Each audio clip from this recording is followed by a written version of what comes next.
My name is Ariana. I live with my husband who has devoted his life to teaching. Elliot, my husband, was a great teacher who really connected with his students. I know this because I saw his dedication to his students up close. We both worked at a middle school. He taught math and I was a music teacher. I always admired and respected his passionate and kind approach to teaching. Eventually, my admiration turned into love and I confessed my feelings to him. As a result, he accepted my feelings and we started dating, leading to our marriage a few years later. After retiring, I focused on raising our two sons. Being educators, we were very hands-on in bringing up our children. While we were strict with their studies, we made sure they had a healthy balance of playtime. When they played, we played hard, sometimes even getting muddy together. Mom, can I play with David in the yard after I finish my homework? Sure, once you're back, let's practice piano. Got it. David, let's play outside. Once I'm done with my studies, just wait a bit. Yeah. Brian, like this, was very caring towards his younger brother, David. I taught my sons piano, recorder, and other instruments accessible in elementary school from a young age. I always try to engage seriously with whatever I could teach them. Elliot did the same, choosing not to send them to tutoring but instead teaching them with passion until they understood. When David entered high school, Elliot suggested something to me. The kids are independent now. Ariana, what if you start a music school here, if you want? Really? You didn't want to quit teaching, right? You've been great with the kids in the house. I'm grateful. Yeah. So I was thinking, why not create something of your own again? Thank you. I'm so happy. I'll think about it. So we decided to build a soundproof music studio in our backyard and I reconnected with music there. I was overjoyed. I had thought Elliot only saw me as the mother of his sons, so his unexpected suggestion made me incredibly happy. Starting the school increased my interactions and helped me build a solid social circle. I owe my social reintegration to Elliot's support and am forever grateful for his decision back then. After graduating college, I'm thinking of becoming an elementary school teacher. What do you think? Elementary school, huh? That might suit you, Bryant. Yeah, maybe you can coach the soccer team too. Brian chose the same path as us and became an elementary school teacher, also taking on the role of soccer coach. Both our sons grew up to be bright, energetic, and honest, and it's impossible not to be happy seeing them like this. Now, the next step was their marriage. Of course, they would find someone on their own, but I hadn't heard any girlfriend stories yet. I was looking forward to seeing what kind of woman they would bring home. Now that Brian's settled, I just need to see David's job and both their weddings to be content. Yeah. Has David decided what he wants to do? Well, he's still vague about it. David's grades are better than Brian's, so I guess there's no need to worry. A few months after this conversation, there was a parent-teacher conference at David's high school. Mom, David doesn't want to go to college, but his grades are excellent. Could you persuade him to consider university for his future? What? You don't want to go to college, David? Do you have something else in mind? I'm not interested in college or studies. I want to do music after graduating. Music? I'm in a band. I'm going to pursue it with them. The teacher was just stunned. I had no idea David was interested in music, let alone he was in a band. At that moment, I was too shocked to say anything. I just told the teacher we would discuss it at home and left with David. On the way home, we talked, but David seemed determined. I had no clue what my husband would say, but we talked about it at night. How was David's parent-teacher conference? Well, about that, Mom, it's okay. I'll tell him. Just wait a moment. David got up, went to his room, and came back with a guitar. This is what I want to do. Can you listen for a bit? All right. David sang a song he wrote playing guitar. I had taught my sons many instruments, but I didn't recall teaching David guitar specifically. Yet he was incredibly good at it. I was first struck by his skill, but then also by his composing ability and voice. In a word, he was talented. Not just as a mother, but as a musician, that was my honest assessment. Aren't you going to college? Isn't there an option to pursue music after graduating? No, I want to go all in on music and aim to be a pro. Okay, just make sure you don't regret it. Be committed. I was honestly surprised that my husband agreed so easily. He knew how tough the music industry could be. I thought I would have to discourage David regardless of his talent, considering his future. David thanked his dad and went back to his room. Is that okay? Isn't this too unstable? If he has a path he wants to follow, all we can do is support and watch over him. Plus, he might change his mind. Even so, don't worry, just let it be. I trusted David, but as a mother, I was worried about his choice of an unstable path. Maybe I felt this way because Brian had chosen such a conventional path, but my anxiety was soon elevated. A while after David became a senior in high school, he suddenly said he wanted to go to college. Has something changed your mind? It hasn't even been half a year since you said you wanted to pursue music. The band broke up. If you really want to do it, you can do it alone, right? I wanted to do it with everyone. David seemed a bit sullen.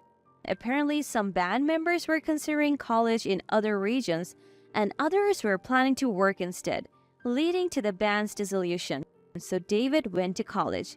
But he seemed aimless, just attending without a clear goal. David, can you help me this Sunday? I'm hosting a workshop at my music school. I don't have work, so sure. What do you want me to do? One of my students, a year younger than you, will help too. Just follow her lead. Oh, and bring your guitar. Okay. On the day, I introduced my student, Christine, to David. They work seamlessly together, and I let the young kids in their care for the lesson. David had musical talent, I knew that, so I wanted to see how he would teach. David, you play the guitar so well, it's inspiring. Really? That makes me happy. I love music, and I want it to be an important hobby for life. You love music so much, so why don't you make it your job? No way, I would never make it a job. If it becomes work, it won't always be fun. I want to keep enjoying music forever. David was influenced by Christine, whom he met for the first time that day, and later said his perspective changed because of her. After that day, they grew close. They often helped at events together and even promoted street concerts, which I sometimes watched. 6 years after meeting, David and Christine got married. Christine was a dear student of mine, and their marriage was a joyous occasion for me. My eldest son, Brian, had married a bit earlier. His wife, Jessie, was a health teacher at the same elementary school. Initially, I imagined her as a gentle and calm person, but she turned out to be quite frank and direct, the complete opposite what I expected. We suggested they build a house nearby, but Jessie firmly refused, insisting they live in an apartment in Dallas. On the other hand, after graduating college and securing a job in systems, David built a house near us and lived there with Christine. When Christine had their first child, she quit her job to stay at home. David's family often visited us, which made sense since Christine and I were already close. But I had a tough time with Jessie, Brian's wife. Your house feels so outdated every time I visit. Don't you find it inconvenient, mother-in-law? We're used to living here and have never thought of it that way. I couldn't stand it. Ever since they refused to build a house nearby, Jessie made such remarks as if to belittle our choice to live here. But our town isn't as old-fashioned as she makes it out to be. We have a big shopping mall, a cinema, an amusement park, grocery stores, and restaurants. As time passed, my husband retired. He was still fit to work and reluctant to leave his job, but retirement was inevitable. He was reaching out to a few places, hoping to continue teaching kids. You've worked hard for a long time. Let's take a break and enjoy some time together. Yeah, maybe we need to do that. We went on a long trip together. After returning, we invited our children over, gave them souvenirs, and had a meal together. It was always lively when everyone gathered, and watching the grandkids play happily in the yard was a joy. Grandma's house is great, with its big yard like a playground. Brian's son always said this when he visited, which seemed to bother Jesse the most. We don't have a yard, but we have a beautiful view. You can't see here. I don't care about that. It takes forever for the elevator in our high rise, and Grandma's house is way better. Then stay here. Don't come back to our apartment. Jesse, don't be so upset. Spending too much time in such a relaxed environment could make you dull. Jesse, we live just nearby and are having a great time. Christine tried to smooth things over, but Jesse's commands got sharper. When the kids sensed the tension, they left for the yard, leaving only the adults. Jesse continued, "Now that father-in-law's retired, be careful not to become dull from staying at home all the time." Yes, we should be careful not to trouble anyone. Sure. The conversation should have ended there, but Jessie didn't stop. I tried to change the subject, but she persisted. "I have my job and parenting to handle, but if you ever need care, I'll do it, for a fee." What? Don't you know how hard caregiving is? You have to be practical about these things. Maybe you're right. I was shocked by her words, but managed to smile to keep the peace. Jessie is my eldest son's wife and will inevitably rely on her one day, so we couldn't respond to her remarks. The mood was down and the gathering ended on a somber note. A few days later, Brian stopped by. "I'm sorry about the other day. Jessie can be harsh, and I know she upset you. We've decided that if we can't live on our own anymore, we'll go to a facility, so don't worry. I'm the eldest son, and I have thought about living together in the future. Just stay healthy a bit longer. I'll talk to Jessie." Don't worry about us, we're fine. Although I had this conversation with Brian, the truth is our relationship with Jessie isn't great. On the other hand, our younger son's family, including Christine and the kids, visit us almost daily, share meals, and truly get along well. I would prefer to rely on David and Christine in the future, but Brian also wants to help, and we're still healthy, so we keep putting off these thoughts. Today, while you were out, Brian came by. Did something happen? He apologized for the other day, said he would talk to Jessie about living together someday. Jessie doesn't seem too keen on living here. It'll be difficult.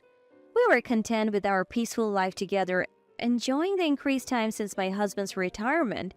Hello, mother-in-law. Christine, what brings you here? The weather looks great tomorrow. How about a barbecue in the yard? That sounds lovely. Would you like to go shopping with me now? Christine always invited us to share these joyful moments. I was happy with her thoughtfulness and loved her like my own daughter. The next day, David's family and we enjoyed a barbecue in our spacious yard. Our property is quite large with a slide, swings, and a sandbox for the grandkids who prefer playing here over the park. We own a lot of land in the area, so our home is spacious.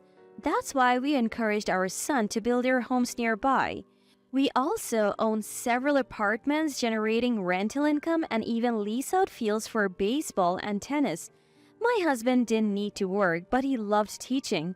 This land has been in our family for generations, and we plan to pass it on to our sons.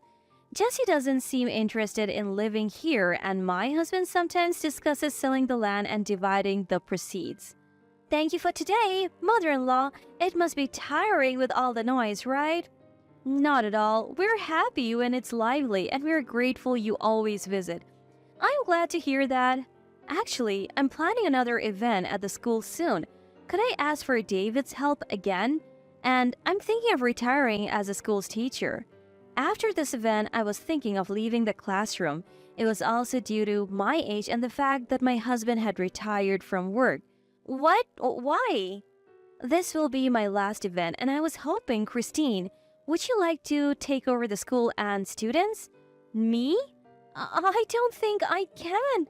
You'll be fine, Christine. Christine looked unsure and asked for some time to think. I knew she wanted music as a lifelong hobby and felt her talent shouldn't end as just that. I hoped she would teach her skills to the children. We spent the day enjoying food, music, and playing with the grandkids. Suddenly, without notice, Brian's family arrived. Mother-in-law, can we talk? What's wrong, Jessie? Is it true that father-in-law owns all this land? Yes, why? We have invited you to build a house here many times. Jessie seemed incredibly angry for some reason. Since the atmosphere wasn't conducive to calm discussion, I asked the children to keep playing in the yard while the adults went inside. Brian, what's going on with Jessie? Why is she so upset? She got angry after finding out Dad owns a lot of land. Jessie, what's the matter? So David also got land from father-in-law to build his house, right? Yes, that's right. We're paying high rent every month for our apartment. This is so unfair. I couldn't understand why Jessie was angry. She chose to live in Manhattan and now she's upset, calling it unfair. I was uncomfortable and I worried about how my husband felt. Jessie, enough. You were the one who ridiculed living here, insisting you didn't want to come. You're the only one who didn't want to live here. The kids all wanted to. That's true, but I never thought about buying land here to build a house. But if it's given, that's a different story.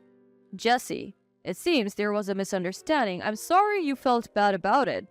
Dad, you don't have to apologize. Jessie's being unreasonable. I am embarrassed by her.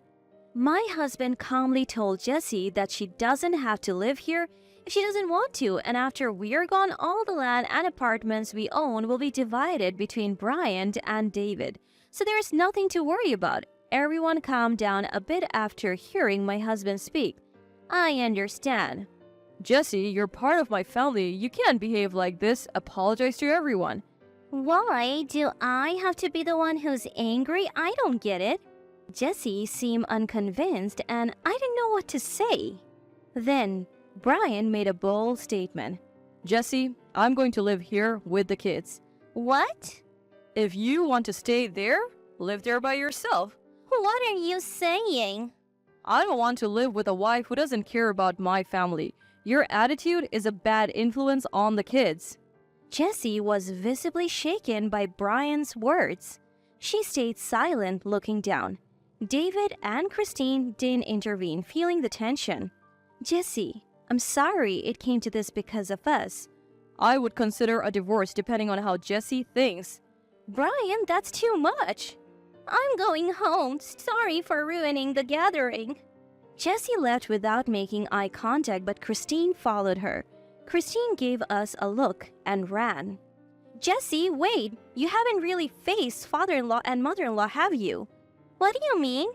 If you face them properly, they'll love you like their own daughter. It's not too late. Let's live happily here together. I have said too much. I can't face them now. It's okay. If you care about Brian, it will work out. Let's go back and apologize now. Christine returned a few minutes later with Jessie. Jessie?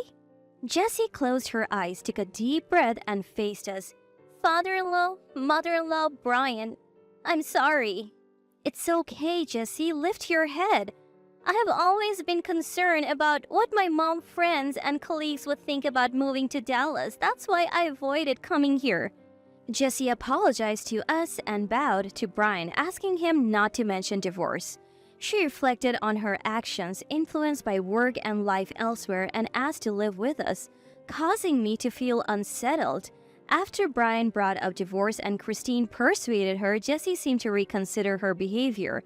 Until now, Jessie was the only one not trying to fit in with our family, but perhaps this incident, where everyone confronted each other head-on, turned out for the better. Afterwards, the three families continued to enjoy the barbecue and the latter half was filled with smiles. Months later, Brian's family moved nearby. We had suggested building a house close to us, but at Jessie's request, they decided to live with us initially, only doing minor renovations before moving in. A while ago, Jessie's whimsical demands would have been unthinkable. Perhaps we should be thankful she wanted to live under the same roof. I think Brian and Jessie must have had some discussions, but Brian said it was Jessie who suggested living together while he preferred building a house nearby. Still, I believe Jesse chose to live with us out of love for Brian. There may be problems as we start living together, but for now, I can't think too far ahead.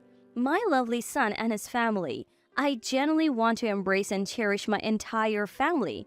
Nothing is insurmountable, I believe. Jesse has decided to continue working at a local school, and Christine has taken over my music school. My husband is preparing to start something new. He wants to create a facility to care for children who are alone after school due to their parents' work schedules, and I hope our daughters-in-law will help us manage it someday. I realize my husband wants to remain an educator until the end. I hope to spend the rest of my life surrounded by my sons, daughters, and grandchildren, living healthily and happily without being a burden. Before we go grocery shopping for dinner, I want to buy some clothes for the kids, mother-in-law. Would you like to come? Really? I wouldn't be intruding. Let's invite Christine and go together since shopping is tiring. Let's prepare dinner for everyone tonight. That sounds wonderful. So far, our days have become more enjoyable than before.